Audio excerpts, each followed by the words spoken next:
In this video, I'll tell you how you can download Discord on your laptop or PC. First of all, open your web browser. It can be Microsoft Edge or maybe Google Chrome. I'm using Google Chrome. And right here, search download Discord.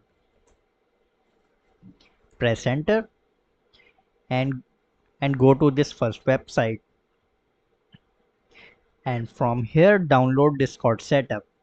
Click on download for Windows, or if you are using Mac, you will see download for Mac. Simply click on that,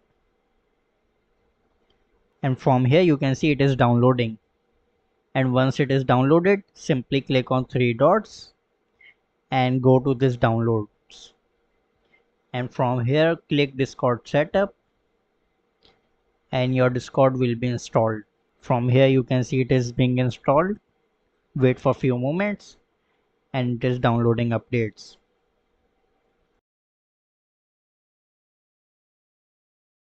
After that, click on this Discord logo, and from here you can easily log into your Discord account. Enter your email and your password